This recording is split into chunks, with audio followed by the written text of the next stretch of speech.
이것이 어제 판결문입니다. 87쪽 분량인데요. 제가 전직 판사들 몇 분한테 물어봤는데 찬성 논리보다 반대 논리 분량이 이렇게 더 많은 분량을 차지하는 것은 이례적인 것이 아니라 있을 수 없는 일이다, 이렇게 제가 들었습니다. 자, 어제 판결을 두고 국민의힘과 민주당의 입장이 확연하게 갈리는 것은 주지의 사실입니다. 그러나 분명한 것은 대통령은 국민이 투표로 뽑는 거지 대법관이 뽑는 것이 아니다라는 사실입니다. 지금 같은 대선 한복판에서 대법원이 대선판에 뛰어들어서 이렇게 국민 참정권을 훼손하려고 하는 것은 헌법에 반하는 취지다. 저는 그렇게 생각을 합니다. 어제 대법원의 판결을 두고 일부는 이재명 후보의 사법 리스크라고 표현하는 분들이 있습니다만, 제가 보기에는 대법원에 의한 사법 쿠데타다, 저는 그렇게 규정을 짓습니다. 과연 전합체에 참여하는 대법관 12분이 그 사건 기록을 읽었을까요? 이틀 만에 6, 7만 페이지에 이르는 기록을 읽었다고 대법관님들이 주장한다면 그거야말로 심각한 허위사실 공표 아닙니까? 이번 내용을 보면은 저는 대법원장님이 특정 연구관에게 판결문을 써오게 하고 대법관님들한테 서명 날인을 시킨 사건이라고 저는 그렇게 봅니다. 그 근거가 이틀 만에 그런 결정이 나올 수가 없고, 다수 의견을 보니까 판결문이 1심 판결문을 거의 그대로 복사에다가 붙인 복붙이라는 표현이 타당할 것 같은데, 이것은 대법원장님이나 보수 대법관 몇 분이 민주진영의 대선 후보를 상대로 엉터리 설계도를 만들고 그 설계도에 맞춰서 이틀 만에 날림공사를 해버렸던 이런 잘못된 사건이 아닐까, 저는 그 생각을 해봅니다. 저는 이 사건은 이재명 후보의 사법 리스크가 아니라 대법원의 사법 쿠데타라고 보는 것입니다.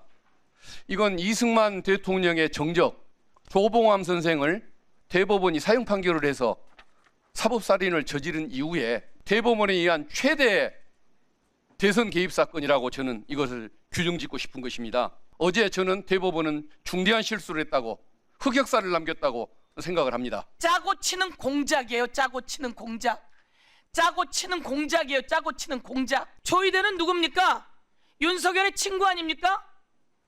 윤석열의 친구 조희대 대법원장으로 임명받는 그 전후 과정 속에서 이재명 사건이 올라오면 대법원에서 선거 전에 확실하게 정리하겠다라고 하는 제보를 받았어요. 조희대 대법원장, 이거 사실 아니면 이야기하세요. 우리는 제보를 받았는데 그게 사실이 아니면 이야기하세요. 대통령 선거 전에 대법원으로 이재명 사건이 올라오면 꼭 먼저 처리하겠다라고 이야기했다, 윤석열에게 라고 하는 제보를 받았는데 이게 사실인지 아닌지 몰라요. 그런데 그런 제보가 있었어요.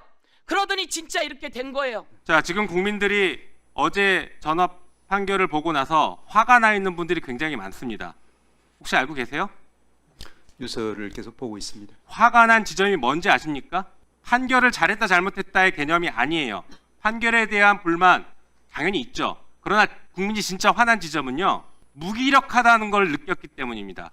내가 내 손으로 지금 대통령 뽑으려고 했는데 왜 법원이 함부로 나서서, 그 고작 12명의 법관들이 함부로 나서서 내 선택권을 박탈시키려고 하느냐, 그런데도 내가 지금 할 수 있는 게 없단 말이냐, 이 무기력함 때문에 화가 잔뜩 나 있습니다. 도대체 법원은 왜 그런 겁니까? 도대체 지금 무슨 짓을 한 건지 알고 계십니까? 법원이 어제 지금 전합체 판결은 국민의 직접 선택권을 박탈시켜서 이번 대선을 간접선거로 만들려고 시도한 것입니다. 국민 주권을 침해한 것이에요. 재판권 가지고 국민 주권을 침해한 것입니다. 게다가 국민을 이번 대선에서 주인이 아니라 구경꾼으로 전락시켜버린 그런 일을 저지른 것이에요. 사고를 친 겁니다. 대형 사고를 쳤어요. 지금 저는 지금 결과에 대해서 얘기하는 게 아닙니다. 왜 하필 어제 그렇게 했냐는 거예요. 대형 사고 친 겁니다. 여기에 대해서 자꾸 부인하시면 안 됩니다. 법원은 이 얘기를, 국민들의 분노를 겸허하게 받아들여야 합니다.